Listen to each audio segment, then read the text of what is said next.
Hello, and welcome to the third installment of the Solar Warfare Guides. This guide is all about strategy, how to win a game.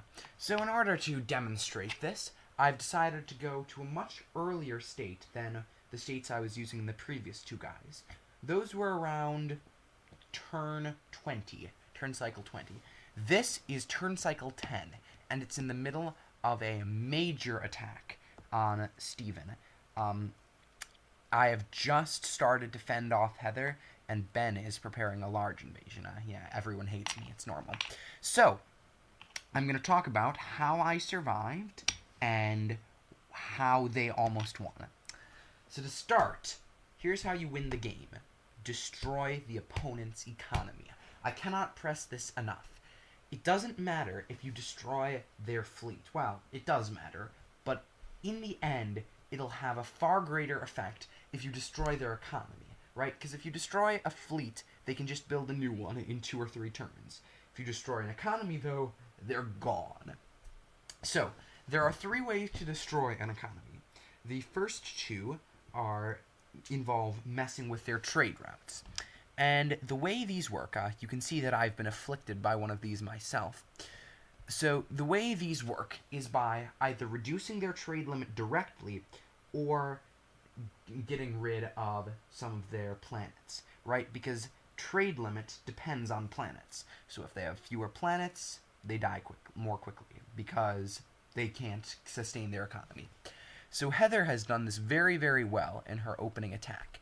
You'll notice that she has taken Phaedrex, Ripon, Lekanon, Minway, all with 2 raiders, because raiders are crazy fast.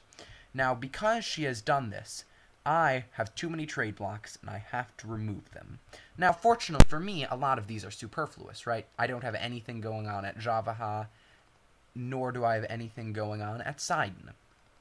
But if I had a fewer planets, right? If Apex and Badet and Javaha were gone, I would be hurting right now. And this is generally more effective than attacking a trade routes directly, because you can't repair your trade routes until you get more planets, right? So it takes a little longer to repair. Now, attacking the trade routes directly is part of how I won. You see, I couldn't beat Heather and Ben at the same time, but fortunately, their forces were split up. So I had time to launch a little bit of a counterattack on Heather, making sure that she stayed out of the latter half of the battle. And here you can see I have a raider and a cruiser in the middle of Heather's territory. And you can also Foib and Tennis are completely cut off from Minas Ithil, her production capital. Of my raider here, 1, 2, whoa. I don't know what happened there. And with the movement of my raider, 1, 3, 4, I have now cut off both Hyrep and Mardus as well. You'll also notice to Hyrep, I stayed out of the way of her eagle. So those are the 2 ways to mess up trade routes. Generally speaking, it's not very permanent. It's good, you want to do that. Good job to you. And it's even better if you destroy their trade ships, which I did, by the way. Notice that Heather has no trade ships, because it takes them a lot longer to repair, but it's still no substitute for destroying their economy, which you'll see I'm in a position to do. Now, unfortunately, I can't destroy Minas Ithil. I'd like to, but Heather has this eagle here very well, guarding it very well. Instead, I'm just going to move my guy down here. And now, both Foib and Atenis are right. Actually, I'm going to move this 1 space further. Well, I can't. But both Foib and Atenis are now right on my doorstep. And so I can attack either of them next turn and permanently knock out one of those, right? Because when you hit a planet with 3 buildings, when you hit it with a missile, it becomes yours, right? And you still have 2 buildings, which means that the opponent has to use another missile to get it back. So with a single missile, you can make your opponent lose 1 missile taking it back, 2 buildings, and whatever bonuses he would have had, well, he had that planet. So really, try and get those planets out of the way. It's really, really important. So next turn I can do that to Heather. Meanwhile, my raider will probably make a clean getaway and start griefing Ben. But down here, Ben is prepared to do much the same thing to me that I'm preparing to do to Heather. Because for him, he's got Trebin right here. He's got this huge invasion force with 1, 2, 3 ships all ready to attack Trebin. And that's kind of a Trebin that I won't be able to produce any more ships. And if I'm not able to produce any more ships, and he has this huge invasion force, I'll be in for a little bit of trouble, right? Heather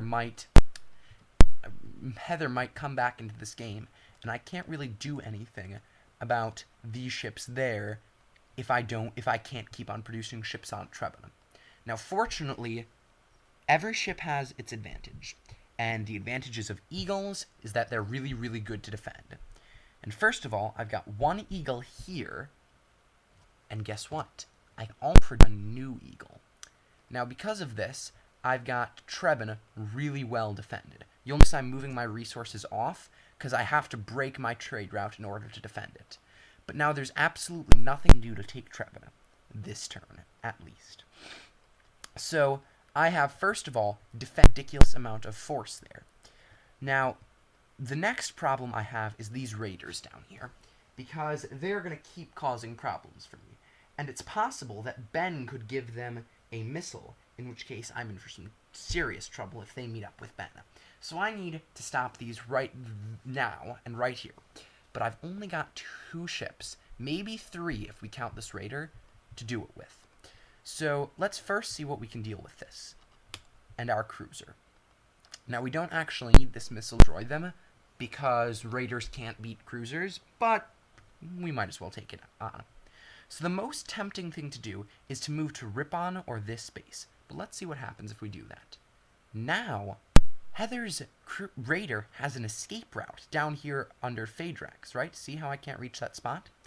And if I instead move over here, now Heather has an escape up here next to Vermont. So, because I'm paying very careful attention to the areas where Heather can move and the areas where I can move, and it's always very important to project several turns in advance about who can move where, but because that's happening, what's most advantageous for me to do is to, in fact, move right here. Because now Heather can't retreat, right? I've got all of her retreats to the west covered, and if she goes up, then she gets killed by my eagle. She's got to retreat this way. Now, my eagle, unfortunately, has got to stay in this place for this to work, but that sometimes happens. Now, meanwhile, I've got this other raider up here, and a very important question to ask yourself in this game is about trading. When is it useful for you to lose a ship and for you to kill an opponent's ship, right? Is it useful for me to put this raider in a position where Heather could trade for it, right? If I moved it all the way over here, then Heather could hack it and trade with it. And honestly, I would be losing a missile too, which is bad, right? I'm losing stuff that way. So instead what I'm going to do is I'm going to move here, just out of the raider's range, right? But close enough to it that I can still kill it if it tries and comes north. I should have another missile there pretty soon. So I'm going to send this missile up over here to help with this war effort, and I'm going to send this raider down on the edge of Heather's raider's movement, right? So this way, Heather can't attack, and all of her escapes are blocked off. So basically, I'm just herding her 2 raiders into this, and they can't escape. And that's a very good thing to do. You always want to be trying to zone your enemies, to make it so that they can't move without being destroyed, or so that the only places they can move are places you want them to move. That's another good trick to use in invasions, and let me show you what sort of trick I do. My cruiser right here has really 3 options. It can either attack or retreat. Well, 4 options, because in addition to staying where it is, it could also go to help Trebin. But really, going to help Trebin isn't really going to help things. So, what I what it really comes down to is, do I attack Ben's cruiser here, or do I stay where I am?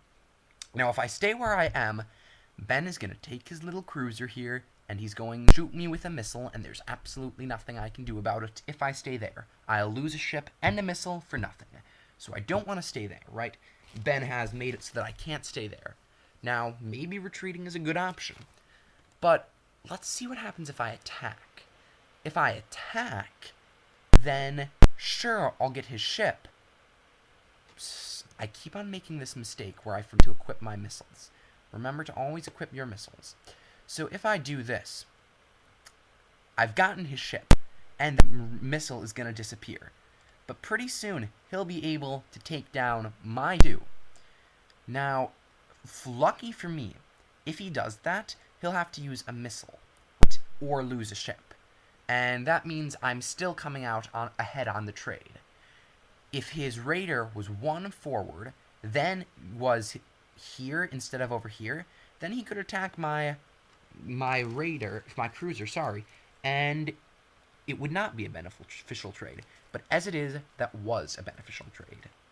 Now, this is not the only thing you should consider in trading. You should also consider whether you are gaining an advantage strategically, right?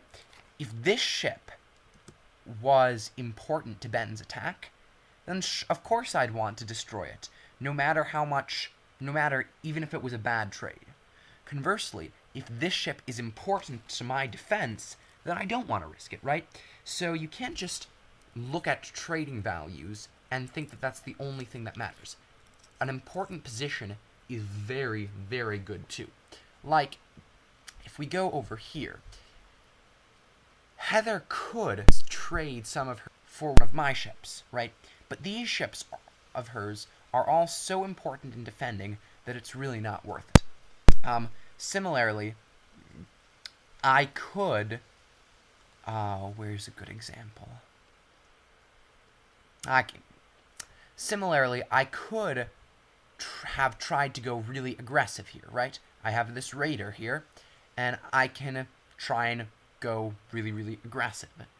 But once again, it's not a valuable trade. Even if I get both this and this, Ben is still coming out ahead. Because he's still got an invasion force, right? And I'm out, and I have lost my mobile ships. Now, one thing really well is he has a trade route from his main attack position all the way back to Glarus, where he has a general. This means that he can take his general down here and do an attack when I'm least expecting the general to be there. And as we know, buffs can let you do crazy things. Similarly, Ben can get missiles down here, but he already has a bunch.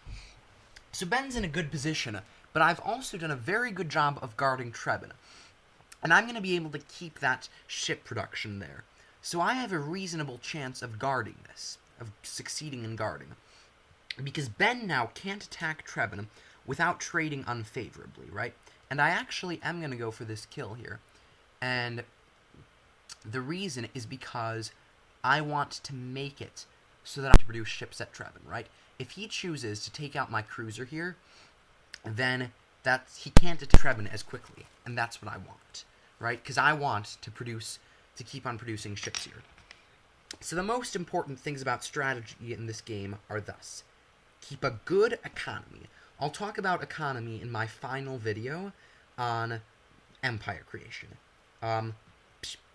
Position your ships well so that the enemy cannot trade with you well, and so that you have a good area under your control where the enemy can't enter or die. Keep missiles available. It is really, really useful to have trade routes. Generals are powerful. You need to be careful when to use them. And above all, I repeat, wreck your opponent's economy while preventing them from wrecking yours.